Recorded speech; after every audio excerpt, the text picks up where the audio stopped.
साथियों नमस्कार। आज हम लोग साइकोलॉजी यानी मनोविज्ञान के बारे में पढ़ने जा रहे हैं।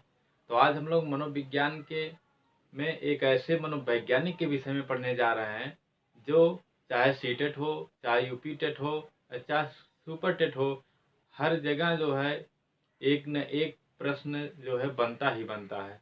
तो आइए आज हम लोग ऐसे मनोवैज्ञानिक का नाम है थॉर्नडाइक। आज हम लोग थॉर्नडाइक के विषय में पढ़ेंगे, अध्ययन करेंगे। थॉर्नडाइक के प्रमुख सिद्धांत कौन से हैं, इनके प्रमुख नियम कौन से हैं, इनका प्रमुख प्रयोग है, किस पर किए हैं इन्होंने प्रयोग। तो आइए हम लोग देखते हैं थॉर्नडाइक का। थॉर्नडाइक के विषय में पढ़ाने से पहले मैं एक बार जिक्र कर देता हूँ थॉर्नडाइक के विषय में। थॉर्नडाइक जो है यह अमेरिका के मनोवैज्ञानिक हैं जिनका जन्म 1874 ईस्वी में इनका जन्म हुआ था, जो कि अमेरिका में ही हुआ था इनको जन्म।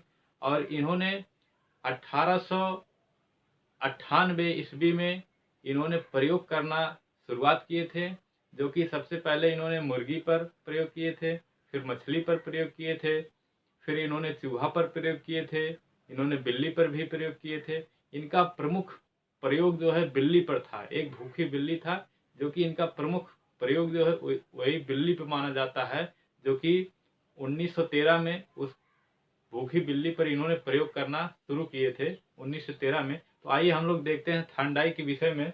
देखिए थॉर्नडाइक के विषय में यदि हम बात करते हैं तो थॉर्नडाइक का जन्म जो है, देखिए थॉर्नडाइक का जन्म हम लोग अभी हम बता ही दिए कि जैसा कि इनका जन्म जो है अमेरिका में हुआ था 1874 में। इनका जन्म थॉर्नडाइक का जन्म 1874 में इनका जन्म अमेरिका में हुआ था। इन्होंने अपना प्रयोग जो है करना जो है 1898 ईस्वी में अपना प्रयोग करना स्टार्ट किए थे। इन्होंने सबसे पहले मुर्गी पर किए थे, फिर मछली पर किए थे, फिर इन्होंने चूहा पर किए थे। उसके बाद इन्होंने 1913 में सबसे मुख्य प्रयोग इनका वही था, बिल्ली पर था। बिल्ली पर इन्होंने अपना मुख्य प्रयोग किए थे, जो कि एक भूखी बिल्ली था। तो आइए देखते हैं हम एक भूखी बिल्ली था जिस पर देखिए एक, मैं तो फिगर अच्छे से नहीं बना पाया लेकिन समझाने की दृष्टि से, एक भूखी बिल्ली है और एक भूखी बिल्ली है जिसको एक संदूक है, उस संदूक में बंद किया गया है भूखी बिल्ली को, और उसके गेट पर एक लीवर लगाया गया है। ये देखिए जैसा कि एक लीवर हमने लगा दिया गया। जब यह जो है लीवर खुलता है तब ये बाहर जो बाहर एक प्लेट में भोजन रखा रहता है, और तब यह जाकर जो है बिल्ली जो है भोजन को प्राप्त करती है। तो ये भूखी बिल्ली रहती है और ये भोजन जो है उद्दीपक का कार्य करता है।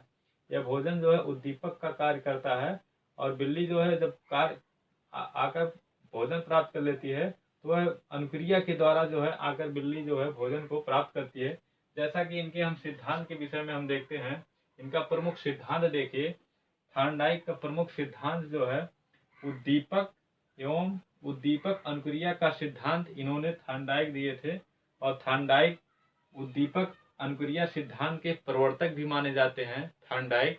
जैसा कि आप लोग जानते हैं, यदि नहीं जानते हैं तो भी मैं बता दे रहा हूँ कि मनोविज्ञान के जनक जो है मनोविज्ञान के जनक जो है अरस्तु को माना जाता है, जबकि आधुनिक मनोविज्ञान के जनक जो है विलियम जेम्स को माना जाता है, और प्रायोगिक मनोविज्ञान के जनक जो है विलियम वुड को माना जाता है। यदि शैक्षिक मनोविज्ञान के जनक पूछ दिया तो शैक्षिक मनोविज्ञान के जनक जो है थॉर्नडाइक को माना जाता है। यही थॉर्नडाइक जो है शैक्षिक मनोविज्ञान के जनक हैं। यदि पूछ दिया कि प्रथम शैक्षिक मनोवैज्ञानिक कौन से हैं, तो भी यही प्रथम शैक्षिक मनोवैज्ञानिक जो है थॉर्नडाइक हैं। तो देखिए इनके सिद्धांत जो है उद्दीपक अनुक्रिया का सिद्धांत जो है इन्होंने थॉर्नडाइक ने दिया था। अब उद्दीपक क्या होता है, अनुक्रिया क्या होता है। उद्दीपक जो है यह एक प्रकार की क्रिया होती है जिसके माध्यम से या जिसके द्वारा कोई कार्य करने के लिए बांध किया जाता है, तो यह उद्दीपक होता है। और अनुक्रिया क्या होता है, अनुक्रिया जो उद्दीपक के द्वारा जो व्यवहार किया जाता है वही अनुक्रिया होता है। तो देखिए उद्दीपक और अनुक्रिया का सिद्धांत थॉर्नडाइक ने दिया था। इसी को जो है देखिए, जब बिल्ली बार बार प्रयास करती है, जब बिल्ली बार बार भूखी रहती है और बाहर निकलने का प्रयास करती है भोजन प्राप्त करने के लिए, जब नहीं निकल पाती है, बार बार प्रयास करती है, एक बार जब लीवर खोलती है, उसके बाद जब भोजन प्राप्त कर लेती है, तब ये समझ जाती है कि ये लीवर खुलने के बाद ही हमें भोजन प्राप्त होता है। तो बार बार प्रयास करती है, बार बार प्रयास करती है, तो एक समय ऐसा आता है कि एक ही बार में जो है लीवर को खोल कर उसके बाद भोजन को प्राप्त कर लेती है। तो जैसा कि देखिए बार बार करती है, इसलिए प्रयास एवं त्रुटि का सिद्धांत, जब बार बार प्रयास करती है तो बार बार प्रयास करने से त्रुटियां हमारी कमी हो, कोई भी, जैसे आप ही हैं, कोई चीज़ मैथ लगाते हैं तो बार बार जब अभ्यास करते हैं तो एक समय ऐसा आता है कि उसमें त्रुटि की संभावना बहुत कम रह जाती है। तो ये बार बार अभ्यास करती है, उसके बाद एक समय ऐसा आता है कि भोजन को प्राप्त कर लेती है। तो वही देखिए प्रयास प्रयास एवं त्रुटि का सिद्धांत, इसे इनके सिद्धांत को उद्दीपक एवं अनुक्रिया के सिद्धांत को प्रयास एवं त्रुटि का सिद्धांत भी कहा जाता है। इसी सिद्धांत को प्रयत्न एवं भूल का सिद्धांत भी कहा जाता है। और थांडाइक के सिद्धांत को देखिए संबंधवाद का सिद्धांत भी कहा जाता है। इन्हीं के सिद्धांत को संयोजन का सिद्धांत भी कहा जाता है। इन्हीं के सिद्धांत को बंधन का सिद्धांत भी कहा जाता है। इन्हीं के सिद्धांत को सिद्धांतवाद का सिद्धांत भी कहा जाता है। और देखिए संयोजन का सिद्धांत के नाम से भी जाना जाता है। उसके बाद देखिए इन्हीं के सिद्धांत को उद्दीपक अनुक्रिया का सिद्धांत को आवृत्ति का सिद्धांत के नाम से भी जाना जाता है, और अभ्यास का सिद्धांत के नाम से भी जाना जाता है, तथा अनुबंधन सिद्धांत के नाम से इन्हीं के सिद्धांत को जाना जाता है, तथा एसआर थ्योरी के नाम से भी जाना जाता है। देखिए थांडाइक का जो सिद्धांत है, उद्दीपक एवं अनुक्रिया का सिद्धांत जो है, इसे विभिन्न नामों से भी जाना जा सकता है। परीक्षा में यदि पूछ दिया कि प्रयास एवं त्रुटि का सिद्धांत किससे संबंधित है, जैसे विलियम वुंड दे दिया और थांडाइक दे दिया, कॉलर दे दिया, तो प्रयास एवं त्रुटि का सिद्धांत जो है थांडाइक से संबंधित है, क्योंकि थांडाइक ने दिया था। यदि प्रश्न पूछ दिया कि प्रयत्न एवं भूल का सिद्धांत किससे संबंधित है, Thorndike, Kohler, William Wundt, James, तो आप थांडाइक को लगाएंगे, क्योंकि ये थांडाइक ने दिया था। प्रयास एवं भूल का सिद्धांत जो है इन्हीं के सिद्धांत का नाम है। इसी तरह देखिए संबंधवाद का सिद्धांत पूछ दिया किसने दिया था, तो थांडाइक के ही सिद्धांत को कहा जाता है। इसी तरह ये भी पूछ दिया कि संयोजनवाद का सिद्धांत किसने दिया था या किसके द्वारा प्रतिपादित किया गया था, या संयोजनवाद का सिद्धांत किससे संबंधित है, तो थांडाइक से ही लगाएंगे। इसी तरह बंधन का सिद्धांत पूछ सकता है। इसी तरह जितना सिद्धांत देखिए सिद्धांत का नाम सब है, ये सब इन्हीं के सिद्धांत को ही कहा जाता है, उद्दीपक अनुक्रिया के सिद्धांत को ही कहा जाता है। सब जो है ये देखते रहिए, जानते रहिए। और उसके बाद देखिए थांडाइक जो है, थांडाइक की यदि हम बात करते हैं प्रयोग का, तो थांडाइक के प्रयोग के विषय में बता दिए हैं। इन्होंने प्रयोग करना जो है 1898 ईस्वी से प्रारंभ किया था, शुरू किया था। और सबसे पहले इन्होंने मुर्गी पर प्रयोग किया था, फिर मछली पर प्रयोग किया था, उसके बाद इन्होंने चूहा पर प्रयोग किया था, और सबसे पॉपुलर इनका फेमस जो प्रयोग जो है बिल्ली पर था, भूखी बिल्ली पर था, जो कि 1913 में इन्होंने प्रारंभ किया था, शुरुआत किया था। तो प्रयोग भी जान लिए। और इन्हें जो है शैक्षिक मनोविज्ञान के प्रवर्तक भी माना जाता है। किसे? थांडाइक को। या इस प्रकार से भी प्रश्न बना सकता है कि प्रथम शैक्षिक मनोवैज्ञानिक कौन से हैं। प्रथम शैक्षिक मनोवैज्ञानिक जो थांडाइक हैं। देखिए थांडाइक के सिद्धांतों के विषय में हम लोग पढ़ लिए। अब देखिए थांडाइक के जो नियम हैं, इन्होंने नियम भी दिए थे, जिसमें 3 थे इन्होंने प्रमुख नियम दिए थे, मुख्य नियम, और 5 थे गौड़ नियम दिए थे। तो मुख्य नियम में इनका तत्परता का नियम, अभ्यास का नियम, प्रभाव का नियम है। देखिए तत्परता का नियम, मुख्य नियम देखिए तत्परता का नियम है, अभ्यास का नियम है, प्रभाव का नियम है। प्रभाव के नियम को ही परिणाम का नियम भी कहा जाता है। देखिए तत्परता का नियम क्या है? तत्परता मतलब देखिए बिल्ली देखिए भूखी है और भोजन सामने रखा है, तो तैयार रहती है, हमेशा तत्पर रहती है कि भोजन को प्राप्त कर लें, हमेशा तैयारी बनाए रखती है कि भूखे कि हम भोजन को प्राप्त कर लें और अपनी भूख मिटा लें, हमेशा तैयार रहती, तत्पर रहती है। उसी को तत्परता का सिद्धांत कहते हैं, तत्परता का नियम है। अभ्यास का नियम मतलब जैसे कोई चीज़ हम प्रश्न लगाते हैं, मैथ लगाते हैं, समझ लीजिए कि बार बार अभ्यास करते हैं, बार बार अभ्यास करते हैं, तो एक समय ऐसी आती है कि हमारी जो उसमें कमियां होती हैं, त्रुटियां करने की क्षमता जो है, एक समय ऐसा आता है कि बहुत ही कम हो जाती है। वो देखिए अभ्यास का नियम होता है। और प्रभाव का नियम क्या है? प्रभाव का नियम जैसे कोई चीज़ हम काम कर रहे हैं, उसका प्रभाव हमारे ऊपर तो अच्छा हो या खराब हो, उसका कुछ तो परिणाम हमारे ऊपर पड़ता ही है। उसी को जो उस परिणाम से हम संतुष्ट भी हो सकते हैं और नासंतुष्ट भी हो सकते हैं। तो देखिए इसी इसी प्रभाव के नियम को ही संतोष का नियम, असंतोष का नियम भी कहा जाता है। जैसे संतोष का नियम, जैसे कोई कार्य हम कर रहे हैं, संतुष्टि हमको नहीं मिली, तो उससे संतुष्ट भी हो सकते हैं, असंतुष्ट भी हो सकते हैं। तो देखिए संतोष का नियम या असंतोष का नियम कहा जाता है प्रभाव के नियम को, या इसी को परिणाम का नियम भी कहा जाता है। अभ्यास के नियम को उपयोग का नियम भी कहा जाता है, अनुपयोग का नियम भी कहा जाता है। देखिए प्रश्न पूछ सकता है कि थार्नडाइक जो है, थार्नडाइक ने अधिगम के कितने नियम दिए थे, अधिगम के कितने मुख्य नियम दिए थे। तो 3 मुख्य नियम दिए थे। कौन कौन? देखिए 3 मुख्य नियम दिए थे। तत्परता का नियम, अभ्यास का नियम, प्रभाव का नियम। यह पूछ दिया कि अभ्यास के नियम को किस और नामों, उपयोग का नियम, अनुपयोग का नियम जो है किस किस थार्नडाइक के किस नियम से संबंधित है? तो अभ्यास के नियम से संबंधित है। उपयोग का नियम, अनुपयोग का नियम का संबंध थार्नडाइक के अभ्यास के नियम से संबंधित है। या इस प्रकार भी प्रश्न बना सकता है कि संतोष का नियम या असंतोष का नियम थार्नडाइक के किस नियम से संबंधित है? तो प्रभाव के नियम से संबंधित है। तो थार्नडाइक के 3 मुख्य नियम हम लोग पढ़ लिए। उसके बाद थार्नडाइक के जो 5 गौड़ नियम है उसके बारे में देखते हैं। 5 गौड़ नियम कौन कौन से हैं?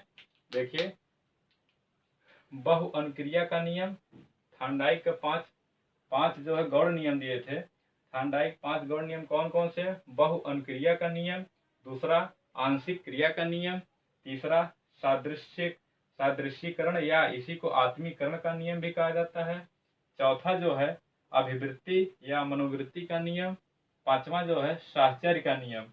ये देखिए गौड़ नियम भी पूछते रहिए, गौड़ नियम भी जानते रहिए, क्योंकि पूछ देता है, जैसे प्रश्न बना देता है इसमें से कि निम्नलिखित में से कौन सा थार्नडाइक का मुख्य नियम नहीं है।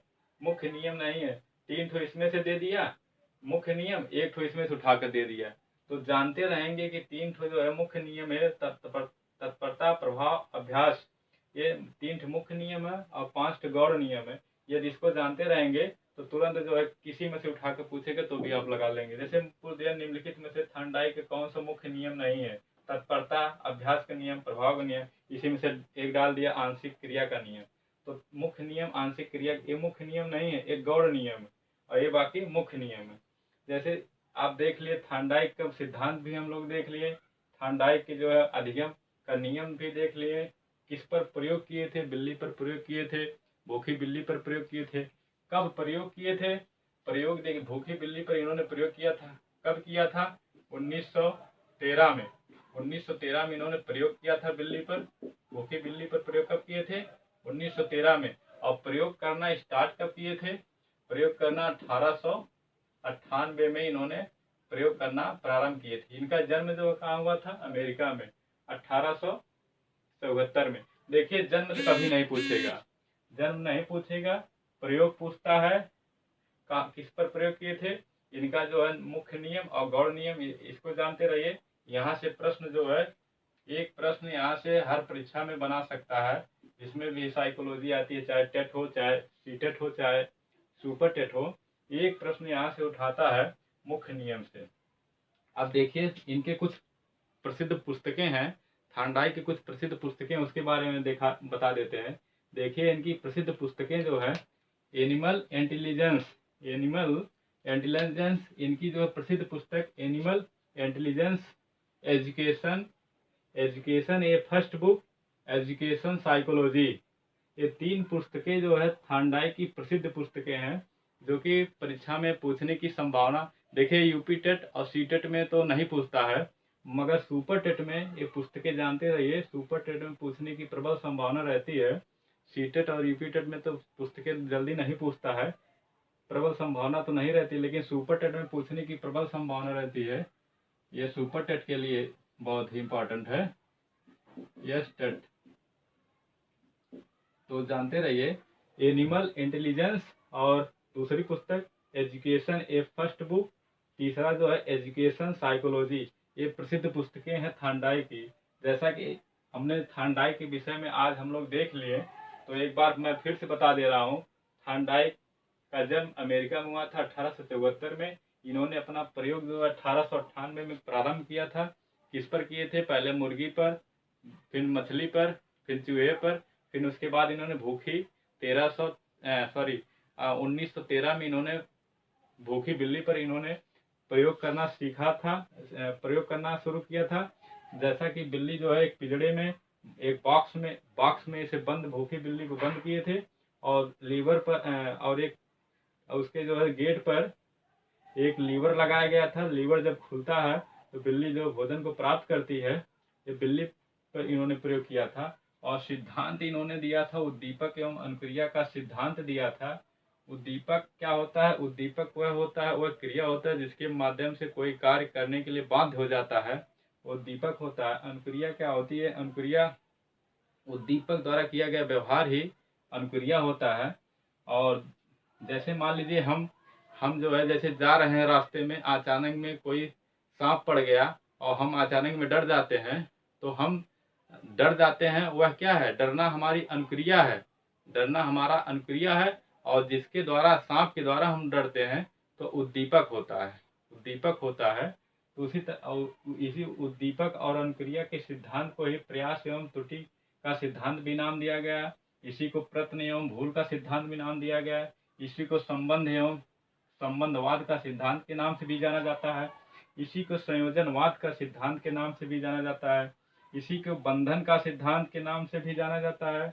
इसी को सिद्धांतवाद का सिद्धांत के नाम से, संयोजन का सिद्धांत के नाम से, अभिवृत्ति का सिद्धांत के नाम से, अभ्यास का सिद्धांत के नाम से, तथा अनुबंधन के सिद्धांत के नाम से एवं एएसआर थियरी के नाम से जाना जाता है। इतना जानते रहिए कि थांडाई के जो प्रमुख सिद्धांत है, उद्दीपक एवं अनुक्रिया के सिद्धांत, इसको विभिन्न नामों से जाना जा सकता है, किसी भी नाम से पूछ सकता है। यह एक पुस्तक में आपको नहीं मिलेगी। अब या तो 2-4 पुस्तकें पढ़ेंगे, किताबें पढ़ेंगे, तब जाके एक जगह इसको इकट्ठा कर पाएंगे, अन्यथा नहीं कर पाएंगे। ये जानते रहिए। लिखना चाहें तो लिख सकते हैं। और मुख्य नियम आप जान, और थांडाई के 3 मुख्य नियम, 5 गौण नियम। मुख्य नियम में तत्परता, अभ्यास, प्रभाव। प्रभाव को परिणाम का नियम भी कहा जाता है। इसे संतोष असंतोष का नियम भी। अभ्यास के नियम को उपयोग का नियम एवं अनुपयोग का नियम के नाम से जाना जा सकता है। मित्रों, आज हम लोग थांडाई के विषय में पूरा बकायदे पढ़ लिए। उसके बाद कल हम लोग पढ़ेंगे अगले मनोवैज्ञानिक के विषय में। तो इसके लिए थोड़ा मित्रों मेरे चैनल को भी लाइक और सब्सक्राइब भी कर दीजिएगा, और थोड़ा मित्रों को भी शेयर करने का प्रयास करिए, क्योंकि मेरे पास कोई और माध्यम नहीं है। बस आप ही लोग हैं जिसके माध्यम से मैं अपना, चाहे प्रचार प्रसार समझिए, चाहे जो है सपोर्ट समझिए, तो आप ही लोगों के माध्यम से मैं सब कुछ कर सकता हूँ। तो मित्रों, मिलते हैं कल। नमस्कार, धन्यवाद।